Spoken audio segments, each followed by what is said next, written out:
was working super hard on a makeup tutorial show. She was teaching smoky eyes to folks out there who really wanted to know when some freaky deaky science stuff, only understood by nerds, zapped her into old radio shows, the kind you might never have heard. Now she should probably be trying to get out, but Madison, she's having fun, living an old-time radio life. Our explanation is done. Madison is on the air. Welcome to our 1-year anniversary episode. What? I know. To celebrate, we're doing an extended episode featuring the old-timey radio program, Yours Truly, Johnny Dollar. From 1955 to 1960, the show aired one 15-minute episode each weekday night. The serialized story would start on Monday and resolve on Friday. Strap in, because we're going to perform one of those 5-part stories for you, with some fun interludes in between each episode as a shout-out to this fantastic podcast community. Enjoy! From Hollywood, it's time now for... Johnny Dollar. Walt Albright, Johnny. Trinity Mutual Limited. Oh, hiya, Walt. How's your health? Terrible since you asked. I got asthma, Johnny. Again? Yeah, I know. I get suspicious. I get asthma. Happens every time. Kill me, will ya? What's the case, Walt? Man named Eddie Caylin, Caylin, out in Los Angeles. Died yesterday. $5,000 policy. Double indemnity. What did he die of? Mysterious circumstances. Well, that's usually a fatal disease, all right. That's it, Johnny. That's all I know. Mysterious circumstances. The body was identified by the widow. I see. Our salesman out there can probably help you. She issued the policy only 6 weeks ago at the request of the widow. She? Then don't you mean saleswoman? Yeah, I guess I do, Johnny. 6 weeks, 1 premium paid, signed by the widow. Tell me something. Would the beneficiary happen to be... That's right, the widow. Oh, this asthma's killing me, Johnny. You gotta do something about it. All right, Walt. Just call me doctor.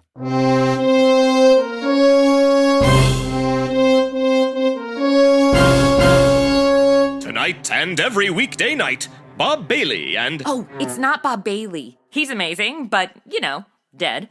David Pinion is actually playing the role for us. Oh, I didn't realize. I'll say that again.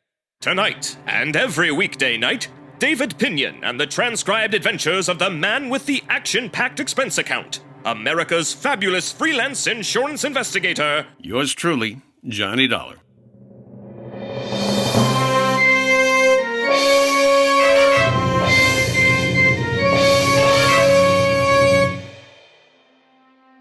Expense account submitted by Special Investigator Johnny Dollar to the Home Office, Trinity Mutual Insurance Company Limited, Hartford, Connecticut. The following is an accounting of expenditures during my investigation of the Caylin Matter. Item 1, $198.20. Airfare and incidentals, Hartford to Los Angeles. I hadn't arranged for anyone to meet me when I arrived in L.A., so I picked up my bags and headed for the taxi stand. Mr. Dollar! Johnny! Stop already, would ya? Well, hello there. Do we know each other, or is that just wishful thinking? I was waiting for you at the terminal, which is super weird not having any TSA or metal detectors or anything. Like, seriously, I could have just hopped on any plane I wanted with a bomb in my purse and no one would have stopped me. Perhaps you would have had a run-in with the ticketing agent. Kindergartners have more security at schools than your 1950s airports. Are we going to get around to an introduction? Because otherwise I have somewhere to be. Impatient much? Jeez, I'm only out of breath here, but no, let's do this on your time. My apologies. I'm Madison Standish. Oh, yeah, you're the district salesman saleswoman for Trinity Mutual. I think the PC term would be salesperson. Well, how are you, Miss Standish? Exhausted. I gave myself the standard 2-hour window to get here, but LAX in the 50s is basically the size of a Costco parking lot with a plane in it. So I've had a lot of spare time. Come on. Let's add to my expense account with a cup of coffee. Coffee? I love you. Sorry, you don't know what coffee means to me. I have a Starbucks mermaid tattoo. If you play your cards right, I'll show you where.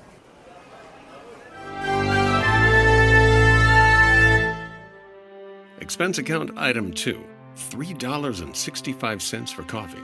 The high price of the coffee was so I didn't have to pay the high price of actually seeing Madison's tattoo.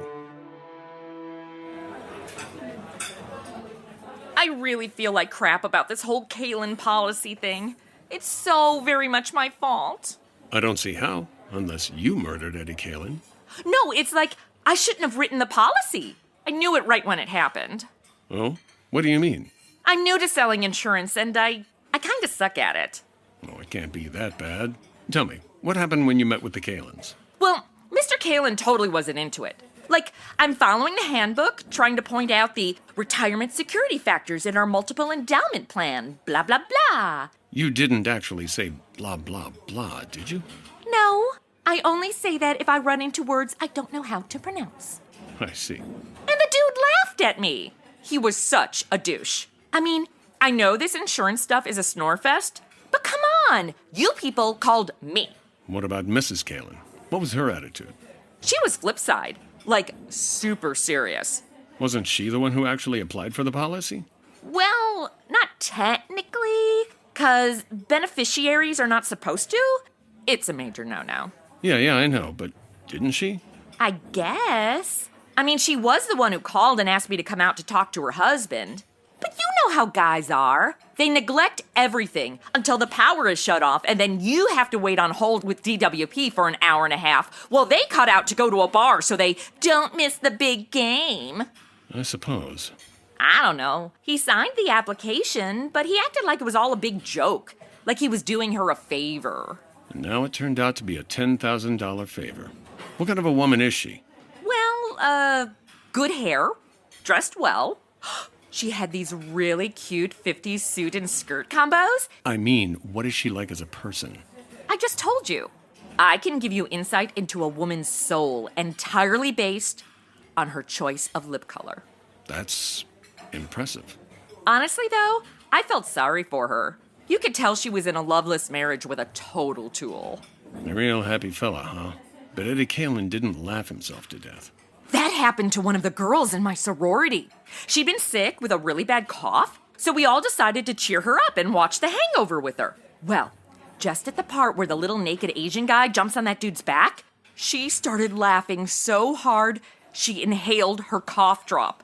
She was choking, but the rest of us were so drunk on vodka and NyQuil shots that we didn't notice. We all got A's that semester. Uh-huh. So, Mrs. Caylin hasn't filed the claim yet? No, but I know she will. That's why I called Hartford. I knew they'd be totally pissed at me. I'm probably gonna get fired. Oh, I've been in the insurance game a long time. If I've learned anything, it's that people are as unpredictable as blue skies on a rainy day. What's it like being an insurance investigator? That sounds tons more fun than selling boring old policies. Well, I wouldn't say fun, per se. Could you teach me? Like, be my mentor? I'm sure I'd be way better at investigating than selling insurance. I wouldn't sell yourself short. I'm sure you'll get the hang of it. Yesterday, I sold a life insurance policy to a test pilot for the Air Force. It's 1956. I didn't know you guys didn't have NASA yet. He's so gonna blow up in a rocket. Come on, help me out here. Well, I guess it couldn't hurt for you to tag along. Yay! What do we do first? I was going to go see the police sergeant in charge of Eddie Caylin's case. Or, and hear me out, tacos. Expense account item 3, $12.35. Taxi fare to Pedro's Casa de Tacos, a sombrero platter, and a second taxi to the West Los Angeles Precinct Police Station.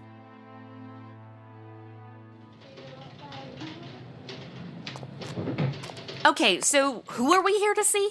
Well, the case isn't being handled by any of the usual departments. Oh, again, sorry about spilling that salsa on your shirt. Yeah, forget it. You can add the shirt to your expense account, right? Let's try and go easy on the expense account, shall we? Or Trinity Mutual will fire both of us. You must be Mr. Dollar. I'm Detective Sergeant Jose Reynosa. Good to meet you, Sergeant. Pull up a chair, Mr. Dollar. And who's this with you? Madison Standish. I'm his protege. Is that so? Well, hanger on at any rate. So, Sergeant, how is it that the Eddie Caylin case fell into your lap? That's a funny deal, Mr. Dollar. Facts of this case point in a lot of different directions. Homicide, accidental death, arson, missing persons. This would make an amazing true crime podcast. Have you ever thought about doing that, Johnny?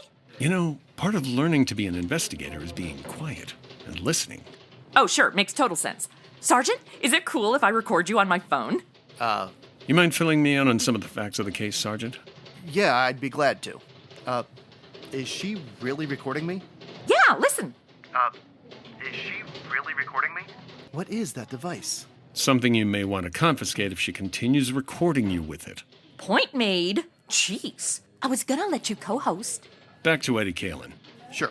Last Thursday morning at 4:20 a.m., we got a call relayed through the fire department to investigate a burned automobile out by the Palos Verdes headlands. Mm-hmm.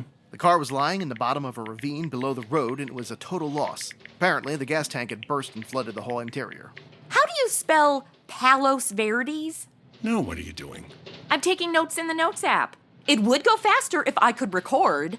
Just saying. How about you just practice sitting still and using your ears? I'm sorry, but my generation has been totally ruined to sitting and absorbing information. Like, I've got to surf the web during a TV show while playing a podcast at 1.5 speed, or else I can't focus on TikTok. So, Sergeant, what did you mean by apparently the gas tank burst? Well, the upholstery may have been deliberately soaked with gas. The arson squad isn't sure. I see. That's why this case doesn't quite fit into any niche, Mr. Dollar. Anyway, there was a body in the driver's seat, burned to a cinder. Unrecognizable. But we did recover a few personal effects. A signet ring, a keychain, a wristwatch with the strap burned off, and a wallet, badly scorched. Ew! Was the ring pulled off the barbecue guy's finger? I'm envisioning charred skin stuck to it. Okay, now the fajita I had isn't sitting well. Sergeant, I noticed the keychain has a metal tag with the address stamped on it. Yeah, that and a part of the driver's license are the only leads. Eddie Caylin lived at the August Terrace Apartments up on Sunnyway Drive above the Strip. So we went up there and ran into a second surprise. Was it another body? That would make a really good plot twist for the True Crime podcast. Quite the opposite. Nobody home. We obtained access and found the place in a mess. There apparently had been a fight. Ooh, that's juicy. Yeah, a chair and a couple of lamps were broken and there were bloodstains in the living room. Oh, this is so good! Are you sure I can't record it? Quite sure. What about Mrs. Caylin? Located her the next afternoon. She'd been spending a few days at a friend's cabin up in Arrowhead. Can the friend confirm it? She was there alone, had her own car. She might have come back to town that night, but we've got nothing to prove it. Or disprove it? Right. Just another one of those maybes. That's all this case is, a collection of maybes. That's perfect! Lots of potential for motives and murderers. This is true crime gold. Tell me, Sergeant, just who was Eddie Caylin?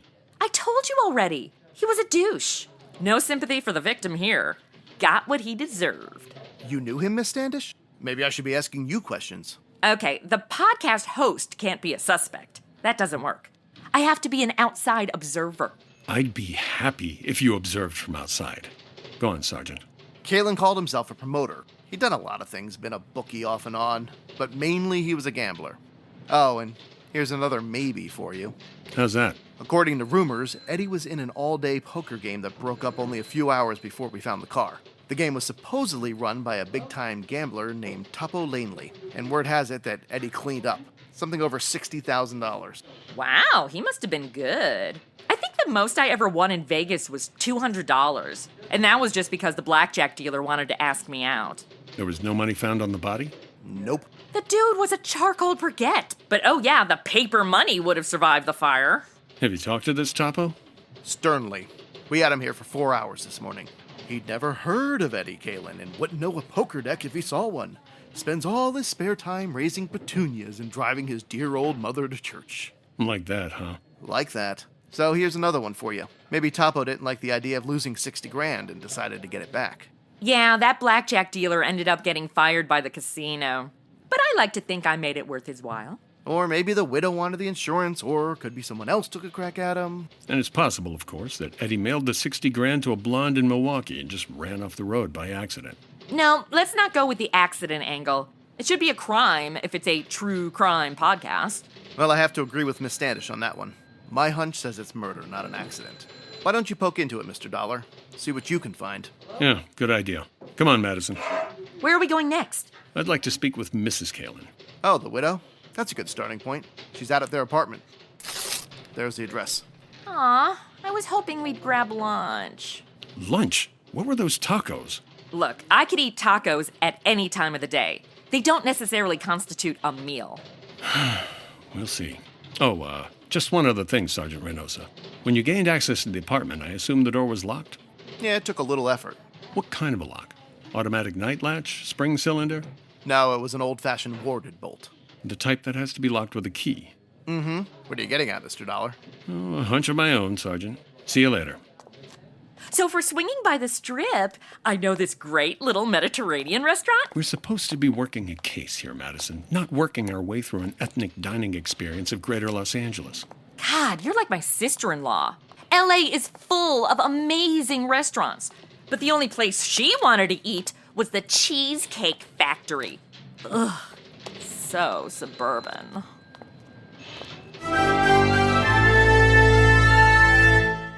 Expense account, item 4, $2. Taxi for Madison to go to her Mediterranean restaurant and for me to continue on alone to the Caylin apartment. Madison wasn't all too happy about having to pay for her own baba ganoush, but it did save me some time and another item on this expense account. Keep the change. The August Terrace Apartments, like most of them in that section, sprawled up the hillside above the street, 6 or 8 apartments on as many levels. The Caylin's apartment was at the top. I was still 50 feet from it when another taxi drove up.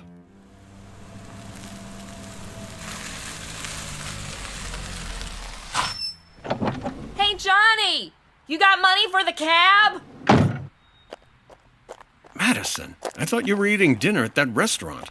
I placed the order, then I had to make a phone call, and when I turned around, you were gone. Thanks for ditching me. Hey, buddy, the lady said you were gonna pay me. Yep. Hang on. Here. Keep the change.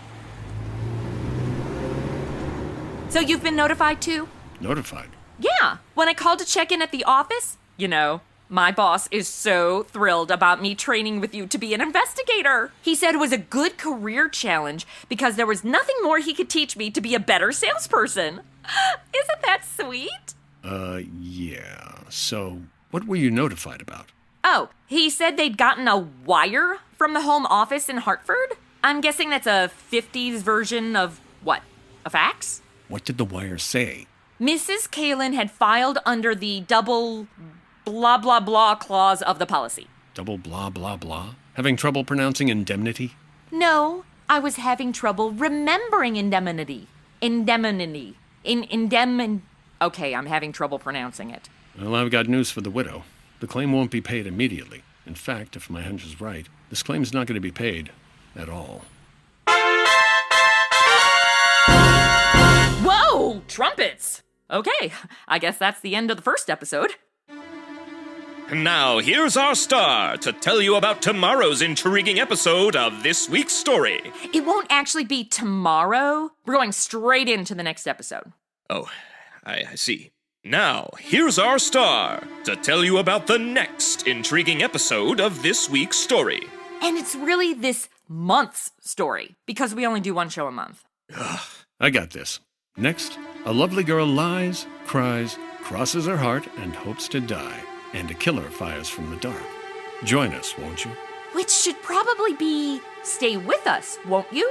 Because we're just going to a quick promo break. Sure. Yours truly, Johnny Dollar.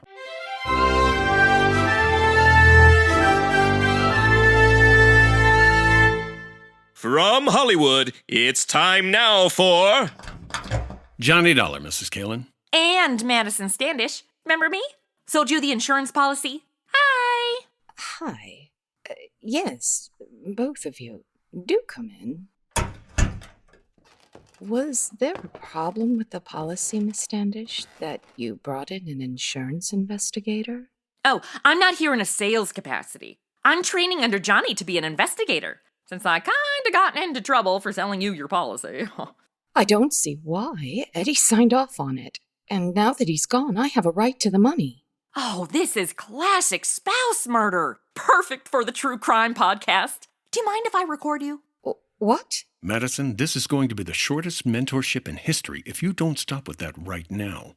Blah, blah, blah. That's not for a word I can't pronounce, by the way, but for one I try not to say on this show.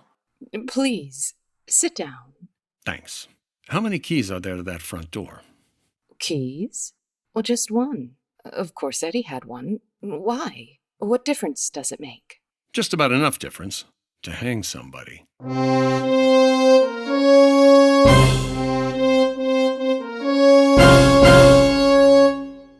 Tonight and every weekday night, David Pinion and... Remember what I just said? This isn't an every weekday night thing we're doing. It should be something like now or whenever you're streaming us on demand. Fine. David Pinion and the transcribed adventures of the man with the action-packed expense account, America's fabulous freelance insurance investigator. Yours truly, Johnny Dollar.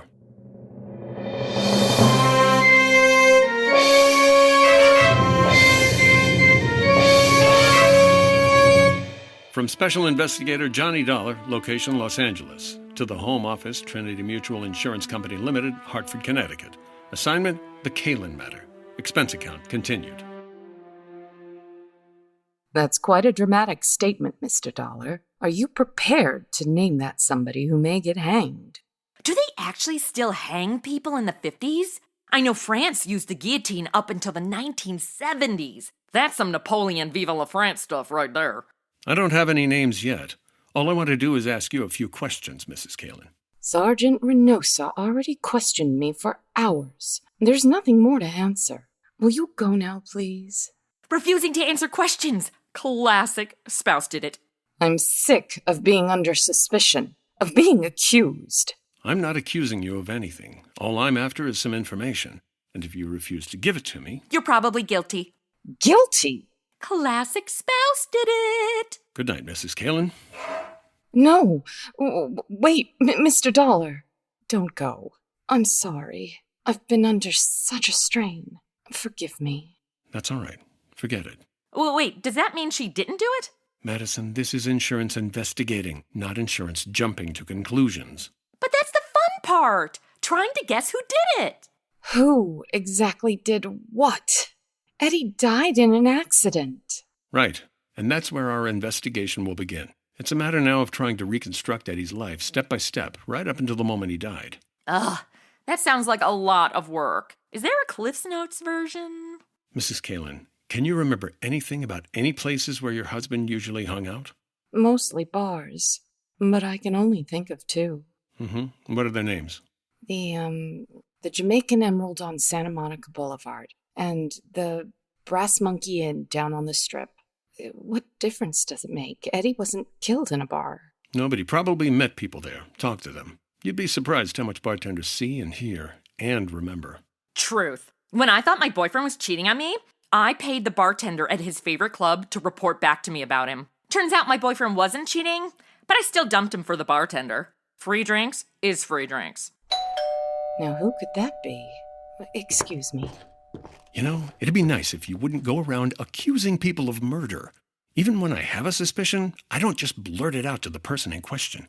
Ew, secretly suspecting them while being super nice to their face? I'm totally down with that. That's how I caught the girl who was stealing my lip gloss in high school. That was the first time I got my sister suspended. Yes? Delivery for Miss Madison Standish from King's Kebabs. Ooh, that's the food I ordered. Hope you like shawarma. I suppose I can take it. Thank you. Wait a minute, this is pay on delivery. Pay on I got it, Mrs. Caylin. What? I got enough for everybody. Expense account item 5, $22.98 for the Mediterranean dinner Madison ordered. Oh, make that $23.98. I forgot about Madison's cab I also had to cover. Not wanting to waste the feast before us, Madison, Mrs. Caylin, and I sat down at the dining room table to eat. I still hadn't made up my mind about Mrs. Caylin. Did I think she wasn't involved in her husband's death? Or was I secretly suspecting her? Honestly, at that point, I thought it could go either way. So, what questions do you have for me, Johnny? Johnny, is it? I seem to be at a disadvantage, Mrs. Caylin. I never got your first name. It's Lila. Johnny, are you going to finish your falafel? It's all yours. Thanks. I am sorry for being so forward just then, Mr. Dollar. Johnny is fine. Lila. All right, Johnny. Lila, you done working on that gyro? I suppose. Great, thanks. Perhaps I should get on with the questioning. How do you think it happened? I don't know. Not some enemy, because Eddie didn't have any. Just friends. Too many friends. There's no such thing as too many friends. You get enough friends and you become an influencer. Cha-ching! And who are some of Eddie's friends? There's only one who really fits the definition, who really lasted. His name is Pete Steimer. Pete Steimer? Where can I find him? You can't. Or at least the police haven't been able to. No one's seen him since that night. Ooh, I bet he did it. What did I just say about not announcing your suspicions? I just announced it to Lila, not to Pete. And now she'll think I suspect Pete and not her. You see what I did there? Here, just have my hummus.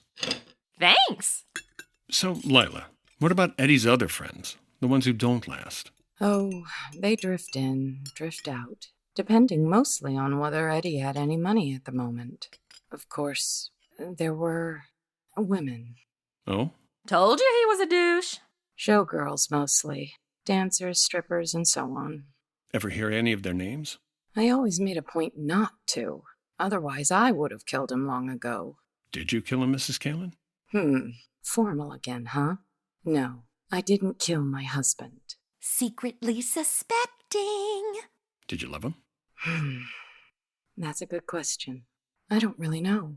Well, I feel all hollow and smashed up inside over what happened, and yet there were times when I would have killed him myself if I had a gun. But there were other times, too, when he was just so crazy sweet that you'd want to die because you knew it would never be like that again. That was the way it was with Eddie. That's why women flocked around him, and that's why they always ran from him later. You didn't run. Oh, don't judge her on that. I've been there, girl. I've stayed in relationships that should have ended at the appetizer. Do you want my last cabal? Thanks. Were you trying to run when you went up to Arrowhead by yourself? Maybe. We had a fight. I ran out and told him I wasn't coming back. And only 3 days later, over the radio, I heard where he'd been found dead, burnt up in his car. I guess they call it shock. I still can't really believe it, even though I know it's true. Well, I guess you should know. I understand you're the one who identified the body. You had to identify his crispy remains? I bet that image is burned in your head. Oh God, pun not intended. I identified a wallet, a wristwatch, and a ring. All of them things that I'd bought for him. They told me there wasn't anything that could be called a body. Well, that's good at least. I hit a squirrel once and that image stayed with me for months. Let's get back for a moment to another question. You said you were sure it wasn't some personal enemy that killed your husband. Then what do you think? Well, the same as the police, I guess. That he'd won a lot of money that night from some gambler named Topo Langley. I suppose that's why Eddie was killed and the money wasn't found. Oh, right. I forgot about the gambler guy. I bet he did it. Did you know about the money, Mrs. Caylin? It all happened while I was up at Arrowhead. Anyway, if Eddie ever had any money, I'd be the last one to know about it. He always spent his money where it would show, not at home. Never.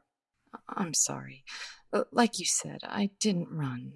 I guess maybe I did love him, Mr. Dollar. He didn't deserve you. Is there anything else you need to know? No, I guess not. And I think I owe you an apology. What for? For walking in here with a preconceived opinion, for being rude, for being wrong. I'm sorry.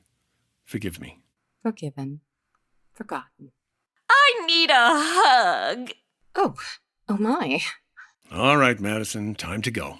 You hang in there, okay? We'll come back as soon as we hear anything. And we'll totally pay you the double indemnity. We'll definitely keep you informed about the case, Mrs. Caylin. Thank you. Good night. Good night. Another tip to being an investigator is not promising the beneficiary she'll get a payout before we finish the investigation. Are you gonna find some technicality so you don't have to pay her? Like what? His death was out of network? Now, wait a minute. If the claim is legitimate, it gets paid. Why were you selling insurance if you thought we're ripping people off? You try finding a job in the 1950s when you can only type with your thumbs. Hold it. Somebody just slipped off the corner of that terrace and hid in the shadows of that shrubbery over there. Are you sure it wasn't just a raccoon? We had one that kept setting off our lights' motion sensors. You stay here. I'm gonna get a closer look. Careful. My brother tried that and ended up with an ass full of rabies shots. I stepped off the porch and moved toward the dark hedge of banana and scrub palm. I was watching for a sudden attack, but nothing happened. Then I heard a slight sound from the next terrace slope. I stopped at the head of the steps and listened. Nothing. The only way out to reach the street was to come past me. I started searching, on guard for an ambush, when... Johnny? Should I be trying to get a cab or what? Distracted. I was caught off balance. All I could see was a dark shape and a glint of metal in an upraised fist. I grabbed the arm and twisted it into his stomach. He rolled to his knees and raised his right hand. Again, I saw a glint of metal. Active shooter! I jumped for him, grabbed his hand, twisted it back, and at the same time I swung my foot and kicked him in the jaw. Call Sergeant Reynosa, will you, Madison? Don't worry, I got the whole thing on video. Dang it! I forgot to hit record. That happened to me when I saw Ryan Reynolds at Trader Joe's. I stalked him through the entire store, and then all I had to show for it was a restraining order. The guy's out cold. Let's see about getting an introduction. Are you allowed to just go through the dude's pockets? I couldn't even go through Ryan Reynolds' garbage. Well, I'm a bit old-fashioned. I like to know the names of the people who take shots at me. Here's his wallet. Huh? What, huh? Meet Topo Lanley. Whoa! That was a dramatic moment, wasn't it? Now, here's our star to tell you about the next intriguing episode of this month's story. Next, we meet a Latin doll from Santa Monica, an erudite bartender, and a terpsichorean ecdysiast, and they're all in the cast. Stay with us, won't you? Yours truly, Johnny Dollar.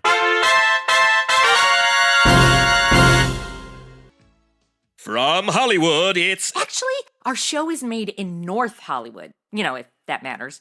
It doesn't. It's time now for... Johnny Dollar. This is Reynosa.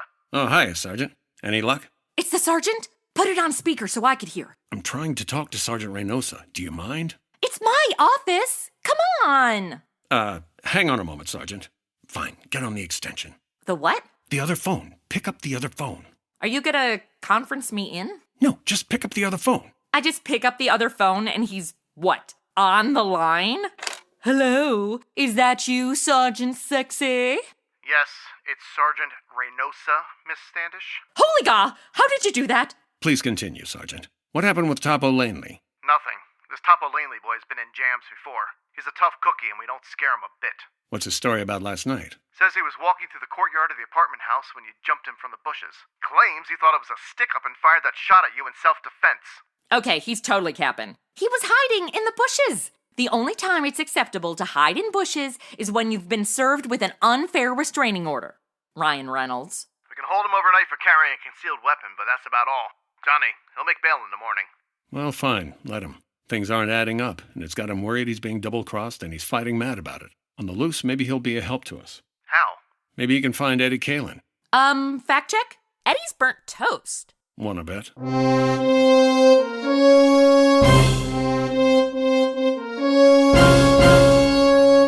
Now, and... on demand? Nailed it! David Pinion in the transcribed adventures of the man with the action-packed expense account, America's fabulous freelance insurance investigator. Yours truly, Johnny Dollar.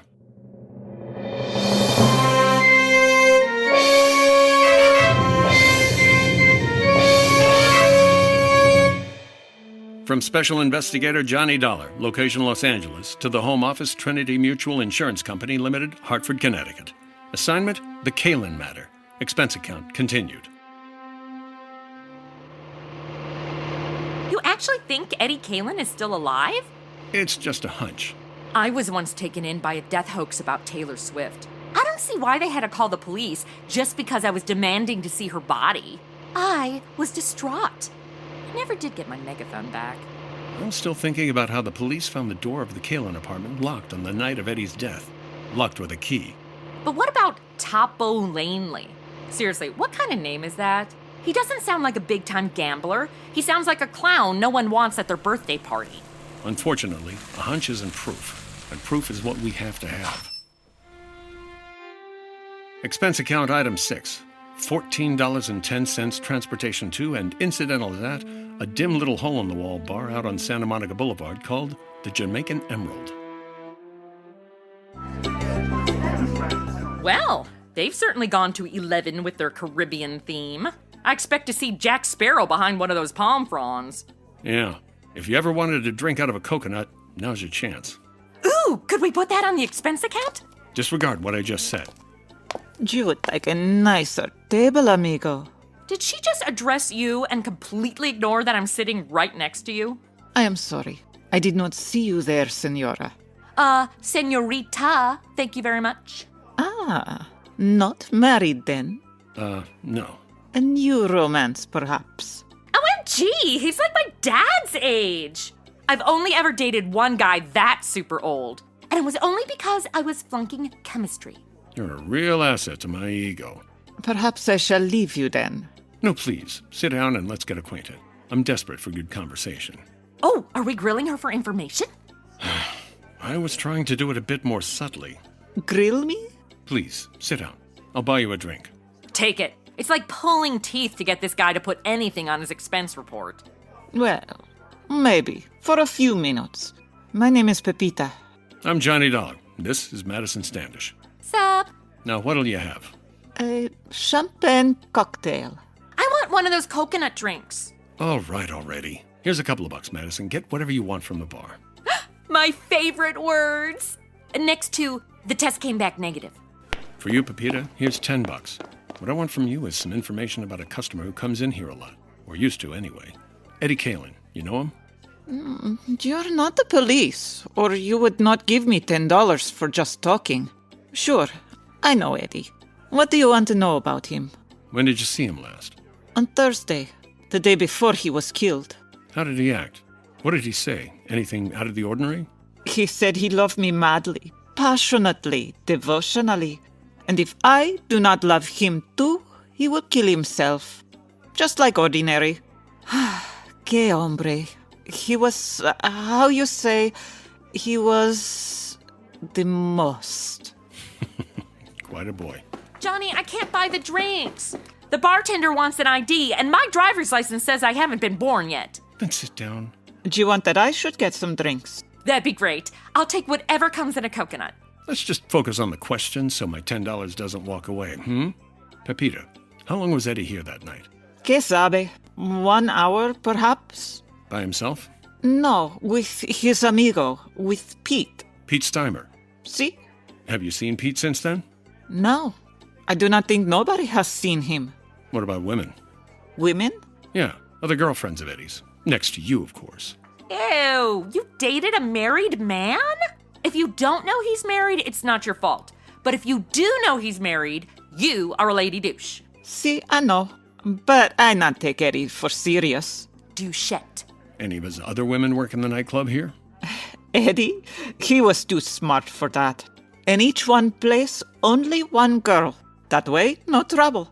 Eddie was smart. No, Eddie was a player. Just like that stupid chemistry teacher. You know he only gave me a B. What about girls in other places around town? Do you know any of them? Well, there is a place that is called the Brass Monkey. Oh, yeah. They have girls there which, how you say, they take off some clothes and go jump around to music. Okay, that could either be strippers or cheerleaders. Be specific. Yes, strippers. Somebody always make jokes with me about how one of those strippers, they say Eddie is seen with her. They think to make me mad, but he is no difference to me. I know how he is. I hope he at least bought you jewelry, and not just something one of his other students made in metalworking. Do you know the girl's name? Oh, yes, it is a very silly name which she is make up. It is Marty Midnight. Marty Midnight. That doesn't sound like a stripper name. That sounds like a drag name. Is the Brass Monkey a drag club? Ooh, that would make an interesting twist for my true crime podcast. Maybe. All I know is she has black hair like me, but mine is natural black. Because she wears a wig. Well, thanks for some pleasant conversation, Pepita. Let's go, Madison. We're leaving? I didn't get my coconut drink. Maybe you'll have better luck at the Brass Monkey. We're going to the drag club? I haven't been to one since I hosted my sister-in-law's bachelorette party. And I don't care what she says. If you're not rowdy at a drag club, why are you even at a drag club?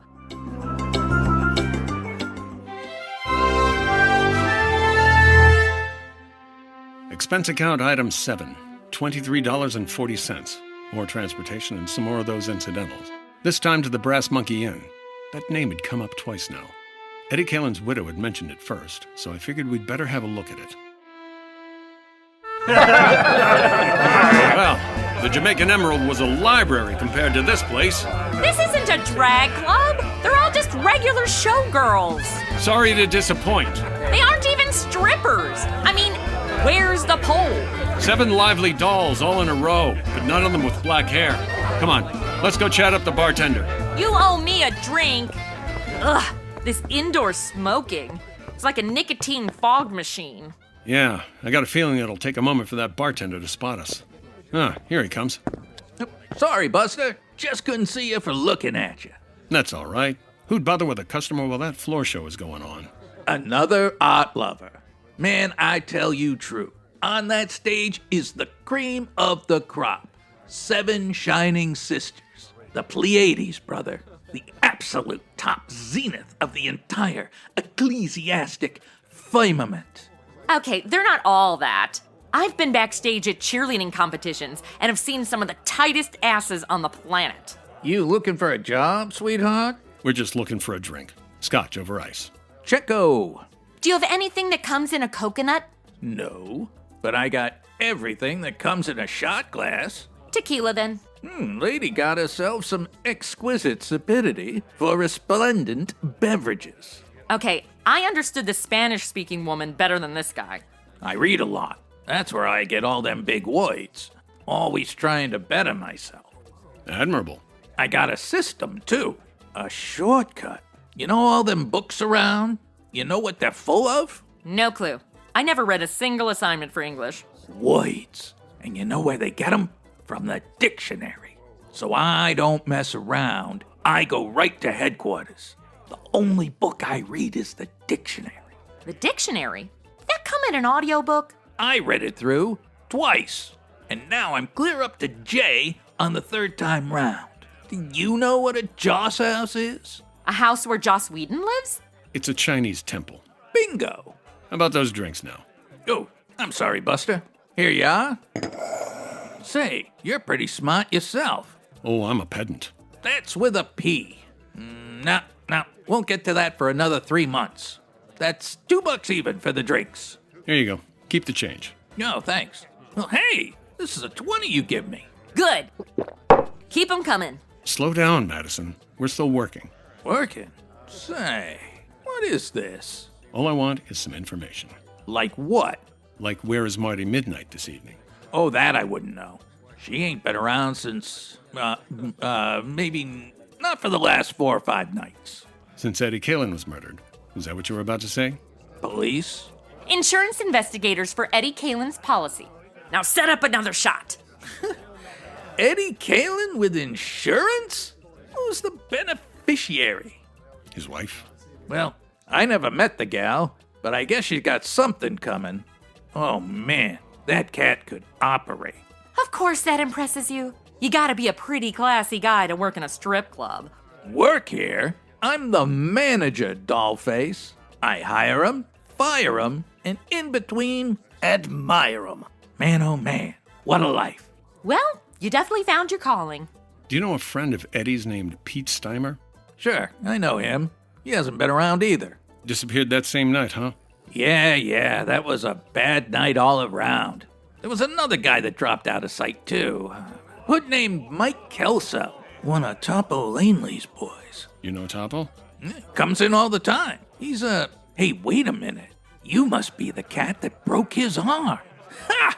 Well, congratulations and felicitations and happy days. I'll have a drink on that myself. You want another shot, sweetheart? Always. A real popular boy, huh? I understand he got his start leaning out of his baby carriage and shoving his mother under a car. Was he in here that night? Sure. I told Eddie to stay clear of that game. And was I right? Oh, definitely. I learned my lesson when I played strip poker with the Phi Beta Kappas. They were so PO'd because I wore a ton of layers. But it was winter! So the only poker they got that night was a card game. And you think Eddie was killed for the 60 grand he won? Buster, that's the type of question I never answer. And that's exactly why I stay so healthy. Well, you don't have to answer. That's where all the logic points. Eddie was invited into one of Topo Langley's big-time poker games and was plenty lucky. Langley decided he wouldn't stand still for it, so his muscle man, Mike Kelso, went around to Eddie's apartment, beat him up, got the $60,000, took Eddie out to the Palos Verdes Hills, ran him off the cliff, and set fire to his car. That works. Okay, investigation over. Set me up with another shot. But there are a lot of loose ends, like what's happened to Pete Steimer and Marty Midnight. Scared silly and hiding out. Good answer. Mike Kelso? Same thing. He's sweating it out to see which way the wind blows. Or there's whispers around that he double-crossed Topo and ran out with the dough. Oh, that's a good twist. I like that. I'm doing a true crime podcast about Eddie Caylin. Can I use that? As long as I remain unnamed, unclassified, unidentified, anonymous. Oh! The police! I'm raided again! A raid! Quick! Flush the stash! Oh, wait. I don't have a stash. Relax, it's not a raid. Hey, Red! Dump that water bar whiskey down the sink! Jackie, get back there and tell the girls to cover up! Take it easy, you cats. Keep your seats. Everything is copacetic. It's not a raid. It's Sergeant Reynosa. He's been handling the Caylin case. Buster, a cop's a cop, no matter what he's handling. Red, give me them bottles! What the devil are you two doing here? Nothing illegal. Are we? No, we're just having a drink. That's what I told the cop who pulled me over. It's called hard lemonade. What's up, Sergeant? I'm looking for a girl who's supposed to work here by the name of Marty Midnight. So are we. What's your reason? Suspicion of murder. No, it wasn't Marty. We're going with Topo Langley. Not the car accident. This is a fresh one. A guy was killed in Marty's apartment about an hour ago. Neighbors heard the shots. It's really crazy, Johnny. We got a fast check on the fingerprints. Do you know who the guy was? Sure. It was Eddie Caylin. Oh, okay. That's a good twist. Now, here's our star. I mean, Johnny thought he was alive, and he was, until he wasn't. Yeah, I'm trying to do my job here. I'm sorry. I just thought that was cool. Don't worry, Jonathan. I got it from here. Thanks, David. I really don't know why I even bothered coming in today. Next, a stakeout, a manhunt, and a tired man breaking his heart to keep life in a broken body. Stay with us, won't you? Yours truly, Johnny Dollar.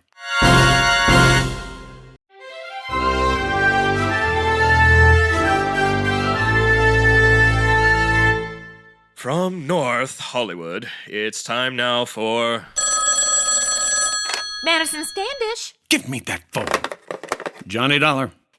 This technically is my show. Johnny? Well, that's strange. Is this Mrs. Caylin? Oh, it's Lila? How's she doing?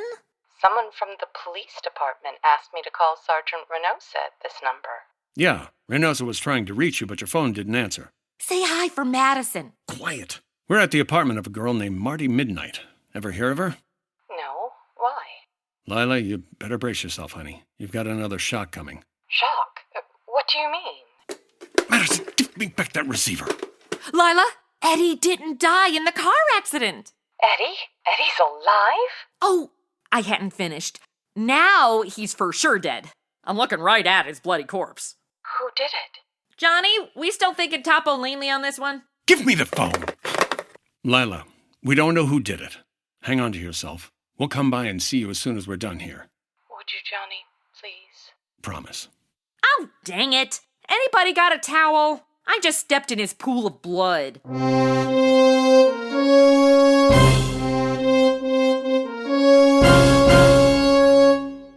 David Pinion, transcribed adventures, expense account, etc., etc. Okay, now you're not even trying. yours truly, Johnny Dollar.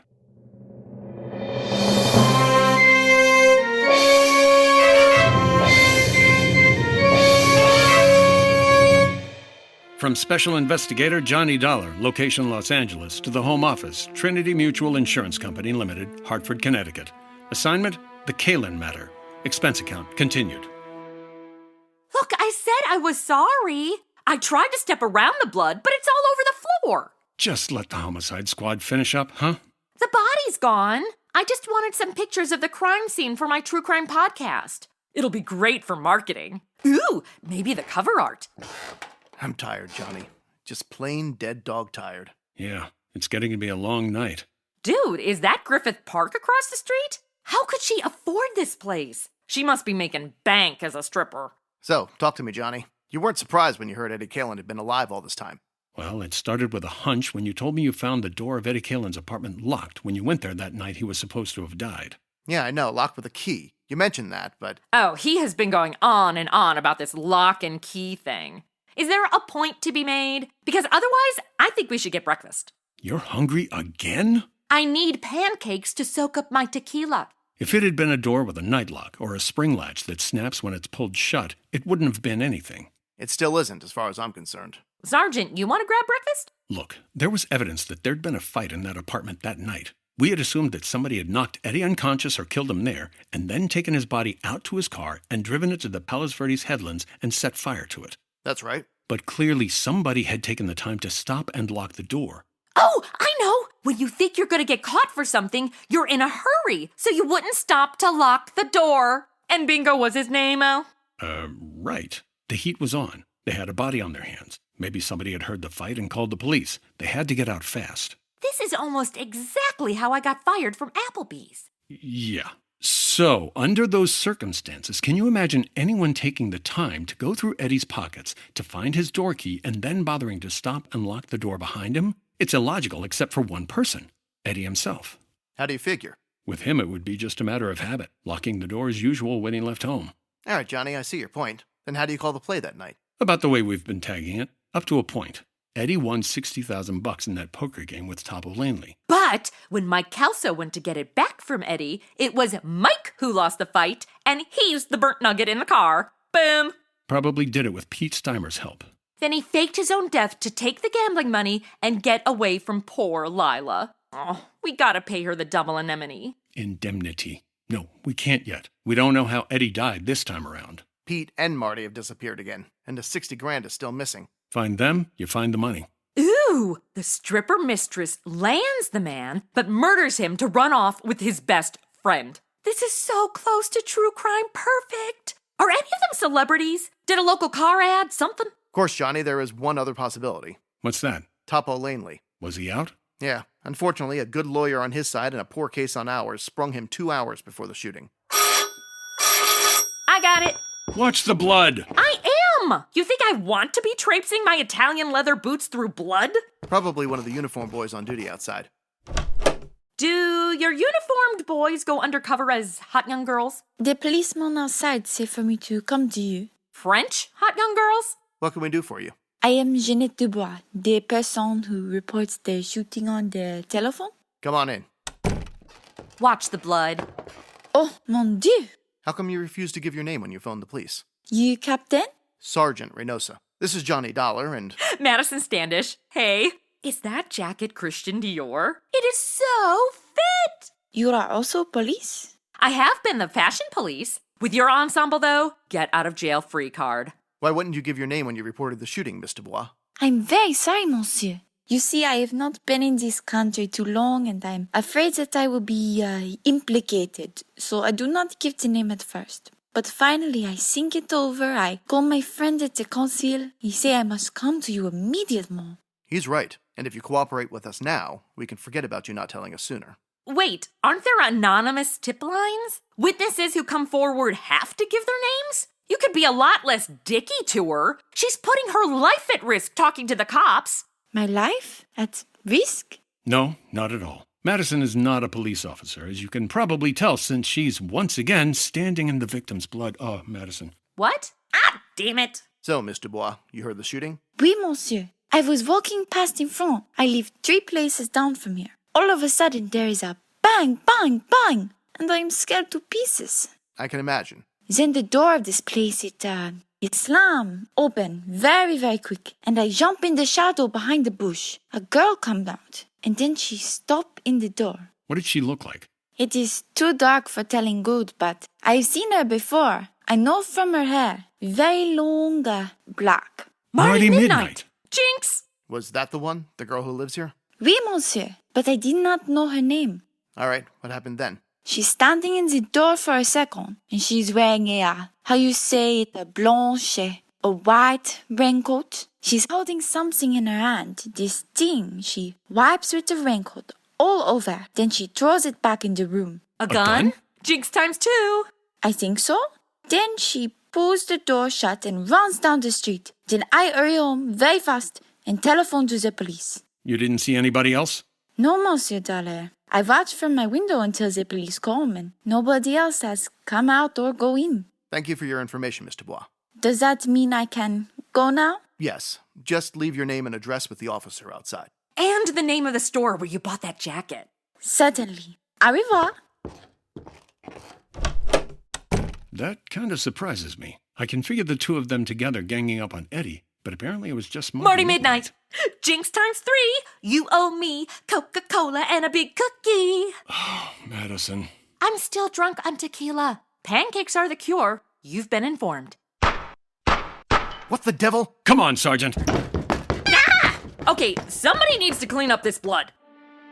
The patrolman stationed at the back entrance of the apartment house told us what happened. He'd surprised a man lurking in the bushes beside the house. The prowler fired a shot and ran. He paid no attention to the order to halt. The patrolman had fired twice and missed. The fugitive had escaped into the dense underbrush of Griffith Park just across the street. Within 5 minutes, Sergeant Reynos's men had blocked off a 15-acre area of the slope. Oh, what do you say, Johnny? Should we go in after him? It looks like we'll have to. Insurance investigator question? Aren't we just regular citizens? Why would we be going after an armed fugitive? Especially with this many cops around. Well... Just admit it's because you're the lead in the show and that it otherwise doesn't make any sense. The same way your being in my show doesn't make any sense? Touché. Call it, Johnny. Who do you think's the assailant? I'm putting my money on Topo Langley. Good bet. Let's go. Couldn't be any darker out here. Yeah, I can't see a thing. Madison, what is that? The flashlight on my phone. You're welcome. Well, at least the guy with the gun can see us clearly now. Starting to agree that insurance investigators shouldn't be out here. At least not ones who have no idea what they're doing. Don't blame the student, blame the teacher. All right, we've got you surrounded. Better come out with your hands up. Yeah, that always works. Thanks, copper. I think I heard something. It's over to the left. Let's take a look. Watch yourself, Johnny. He's thrown lead once already. Good point. I'm going back. I really don't like being shot at! This is your last chance. Keep away from me! I've got no choice, Johnny. Wait, hang on. Are you gonna shoot him? What about tasers?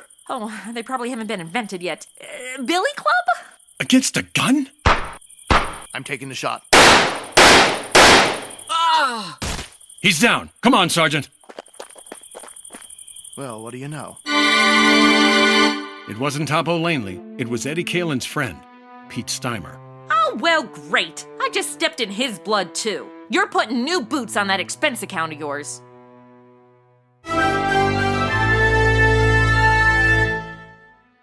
Expense account item 8.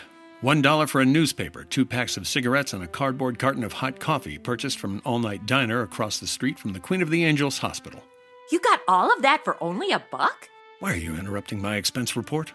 I thought you were going to wait for me in Pete Steimer's hospital room. He's unconscious. It's boring. He did take a bullet to the chest. Hey, where are the donuts you said you were gonna get? I forgot. Oh, but you remembered to get 2 packs of cigarettes? Quite the white trash breakfast you got there. Come on, let's get back to Pete's room. You think your expense account could handle $0.25 for the vending machine so I don't have to have cancer for breakfast?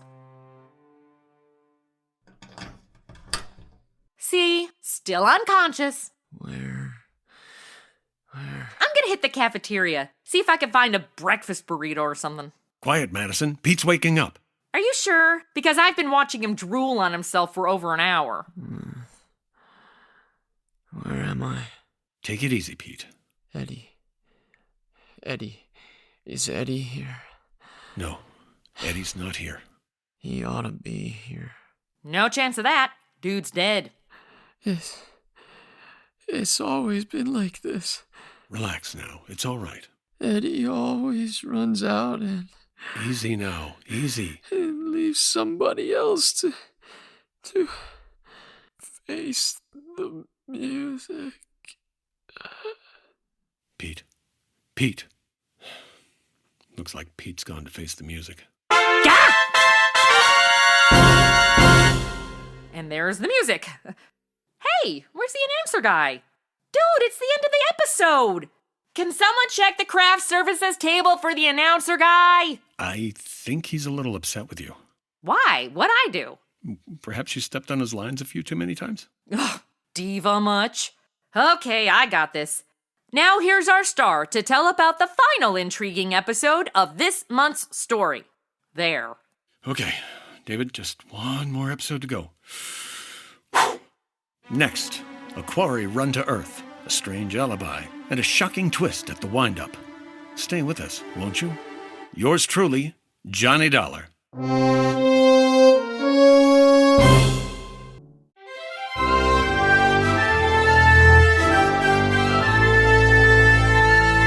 From North Hollywood, it's time now for... Johnny Dollar. Sergeant Reynosa, Johnny. Oh, I was just going to call you. Pete Steimer is dead. When? A few minutes ago. He almost regained consciousness for a few seconds, but that was all. There was no chance to question him. It's a shame. He might have been able to clear it up for us. Think maybe it is cleared up, Johnny. Or will be, at least, in the next hour. What do you mean? We picked up Marty Midnight. When? Where? A few minutes ago at the bus depot with a ticket for San Diego in her hand. I haven't talked to her yet. They're holding her downtown. Why don't you meet me there? Fine, right away. Is, Madison still with you? She's at the diner across the street having breakfast. No chance of maybe making it over here unaccompanied? I've managed to evade a tale or two in my day. See you soon, Sergeant.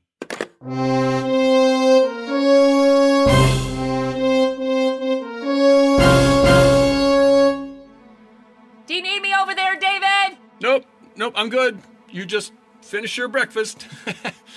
Okay, now, David Pinion and the transcribed adventures of the man with the action-packed expense account, America's fabulous freelance insurance investigator. Yours truly, Johnny Dollar.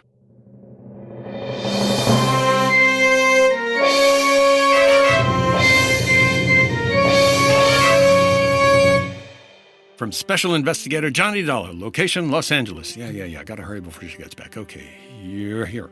Expense account, final page. Item 9, $1.60. Taxi from the hospital to police headquarters, interrogation room. Sergeant Reynosa already there with Marty Midnight. She was younger than I'd expected, maybe 22, obviously scared. I tapped on the door and the jail matron let me in. Come in, Johnny. Take that chair. Thanks. When do I get to see a lawyer? You go by the name Marty Midnight? That's right. I said, when do I... What's your real name? How long have you been in Los Angeles?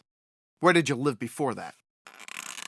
You see what we got a hold of, Johnny? Yeah, I see. One of those wise ones. She thinks if you're ever arrested, keep your mouth shut. Somebody told her that back along the line, and she thinks it's good advice. I want a lawyer. Don't talk, and they can't pin anything on you. She believes it. She'll probably still believe it right at the door to the gas chamber. Ditched me again, huh, Johnny? You can't get away from me. I got the tracking skills of a bloodhound. Fantastic. Although, bloodhounds will fixate on a scent and chase it without stopping to eat or drink until they literally collapse and die. Isn't that sad? Are you my lawyer? Aw, no, sweetie. That's so obviously wrong. But do you need one? Yeah. You'll see one at the usual time. You're not being deprived of any of your legal rights. Now, what's your real name? Wait, hang on. If she asked for a lawyer, the questioning is over. Madison, don't interrupt. Yeah, the questioning's over. You haven't said anything, have you? You shouldn't talk without your lawyer present. Madison! I'm not gonna let you bully this poor... You're the stripper, right? Yeah. I'm not gonna let you bully this poor stripper out of her rights. Well, then, I guess we'll have to contact her folks. Contact my folks? Who are they? Go on, tell me. Well, let's see. Oh, yes. Mr. and Mrs. John R. Cook of San Diego at 4426... How did you find out? And your name is, or was, Jean Luann Cook. Don't let my folks know, please. I'll talk, Sergeant. I'll answer anything you want to know if you just won't use my real name. If you won't let my folks find out. Please. Well, if you're gonna blab it anyway, do you mind being recorded? You see, I'm working on this true crime podcast. Suddenly, Marty was just a frightened kid, not a hard-boiled little chorus pony. A scared girl who didn't... Madison, stop recording this. What? You don't want evidence you talk to yourself? Never mind. Just get back to the scene. Did you know that Eddie Caylin was married when you started going around with him? Not at first. And later you found out, but you kept on going with him. Well, he said he was getting a divorce. Oh, girl, they always say that. He said he'd been trying to get free of his wife for 6 months, but she wouldn't let him. Yep. Same old, same old. Just think to yourself, do you want to become the wife of a guy you know cheats on his wife? Well, I don't know. Madison, maybe we could save the dating advice for after the police interrogation, I don't know if I really believed him. Until he came to me that night and said we were going to run away to Mexico together. The night he killed Mike Kelso? Yeah, but I told you. I didn't know about that until 2 days later, and it was self-defense. Honest. Mike was trying to hold him up to get back the money Eddie won in that poker game. It was self-defense. Then why did Eddie go into hiding? It was his chance to get away from Lila. These are the red flags, girl. Where were you going when the police arrested you in the bus station? San Diego. To my folks. Nobody here even knew me by any other name except Marty Midnight. I didn't think you could trace me. And you didn't want to be traced? Of course not. I came back and saw the police car at my apartment, and then I knew you'd found Eddie. I didn't want to be mixed up in it. Why did you kill him? Kill who? Eddie. It wasn't Eddie. It was Mike Kelso. Eddie is the one who killed him in the fight. I told you that. You know it wasn't Eddie because you picked him up at my apartment, didn't you? Oh, you guys didn't tell her. Tell me what? It'd be dead. What? He's across the street in the morgue. Why did you kill him? No, I didn't kill anybody. I didn't know Eddie was dead. I was coming home and I saw the police car and I thought you'd found him. That's all. I didn't know he was dead.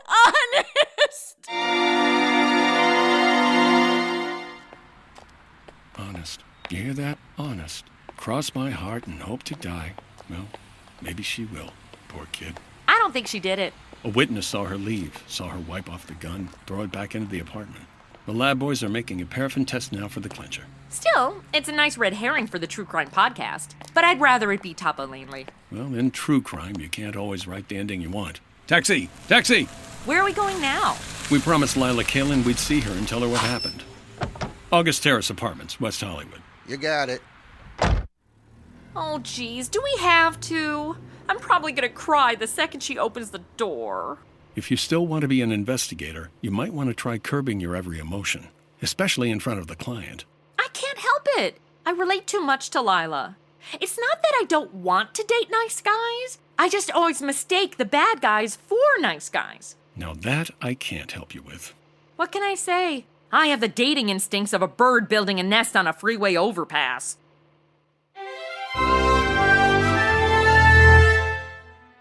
Expense account item 10. $2.80 taxi fare to the August Terrace Apartments to talk to the widow and beneficiary, Lila Caylin.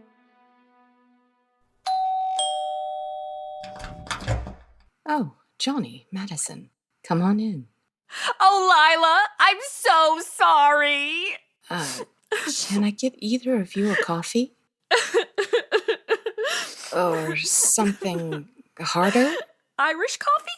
Sure. Johnny? Coffee, black. Thank you, Lila. Is it all over now, Johnny? Well, they've apparently got the killer. Who? That stripper Marty Midnight he was gonna run away with. Can I record you for my true crime podcast to get your reaction? I think you're reacting enough for everyone in the room. Possibly for all of Los Angeles. Why? Why did she do it? Well, the money, I suppose. They haven't found it yet, but they will. Here's your coffee. Thank you. Is it strange that I feel sorry for the girl?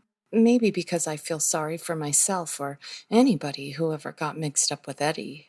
Girl, now that it's over, I say you take the insurance payout and treat yourself. You deserve that money for putting up with him.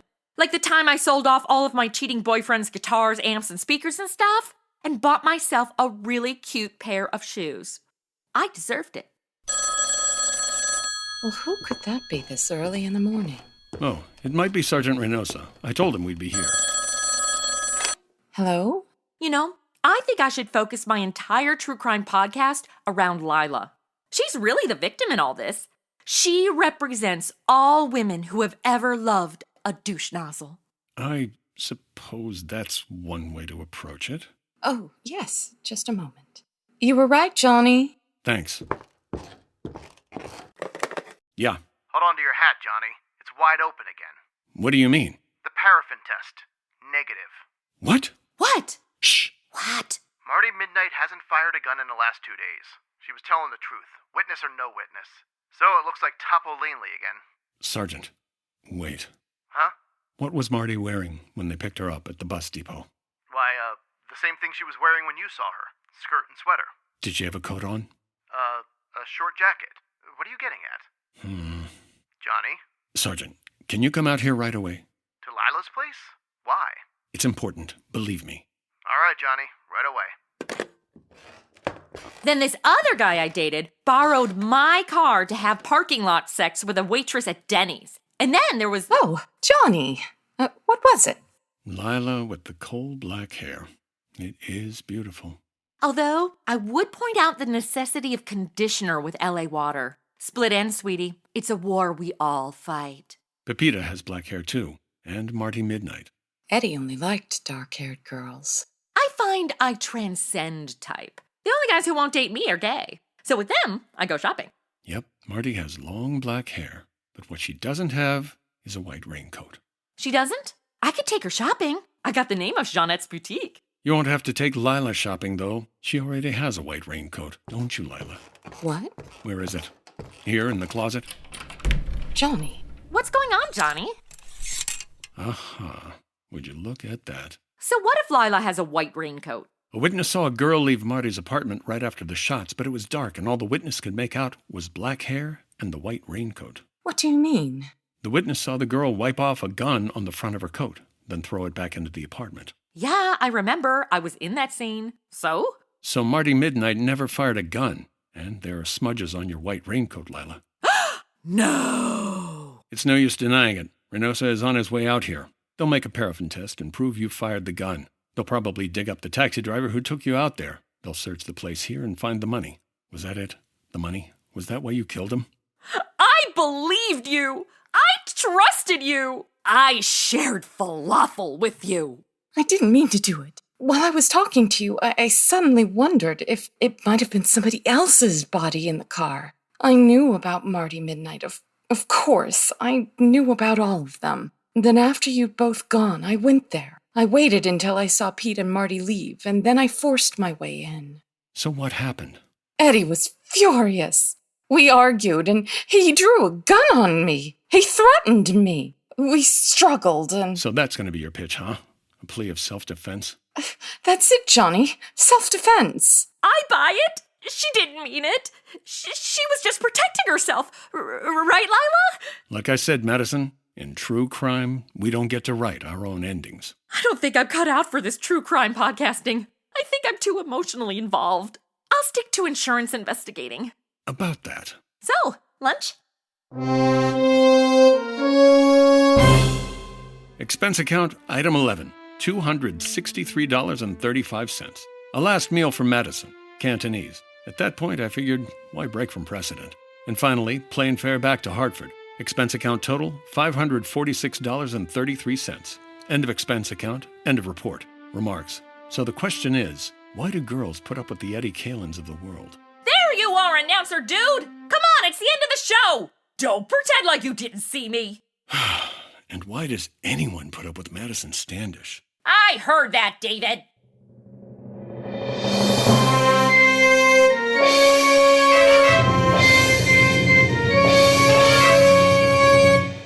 Over the course of its life, yours truly, Johnny Dollar, was voiced by 8 different lead actors. But old-time radio enthusiasts nearly unanimously agree Bob Bailey is the favorite. CBS had been running the series as a traditional half-hour drama, but after a year off, came back in 1955 with Bob Bailey and began the 5-part serial format. Now, with 75 minutes to create a story and character relationships, the show became one of the most well-written and envisioned programs of the era. Unfortunately, in 1960, CBS decided to move the show's production to New York from Hollywood. Bob Bailey didn't want to relocate and left the show. Yours truly, Johnny Dollar, after 886 episodes, starting as far back as 1948, aired its last episode in 1962. Radio historians cite the last episode of Yours truly, Johnny Dollar, as the last true broadcast of the golden age of radio. Year 2? What? Whether you're new to us or have been along for the ride from the beginning, thank you so much for listening. And hey, to celebrate our anniversary, I'm going to give away a free Madison on the Air sticker to anyone who signs up for our e-newsletter. Our newsletter gets you sneak peeks, my behind-the-scenes blog, and other not-found-anywhere-else Madison stuff. Totes free, by the way. To sign up, go to our website, madisonontheair.com. Now stick around for the credits, because we couldn't have made it this far without these amazing actors. Bye! Madison on the Air was written and produced by Chrissy Talon Sage with music composition and audio engineering by Jeremy Sage. The role of Madison Standish was played by Chrissy Talon Sage. Johnny Dollar was played by David Pinion. Other actors in the cast were Jeremy Sage as Sergeant Reynosa, Laura Christine Elliott as Lila Caylin, Marnie Warner as Marty Midnight, Bill Jenkins as Walt Albright, Sharon Gruenwald as Pepita, Tom O'Connor as the bartender, Jade Stewart as Jeanette Dubois, Aaron Stahl as Pete Steimer, and Jonathan Winstead as the annoyed announcer. Yours truly, Johnny Bravo. Oh, Johnny Bravo, thank you very much.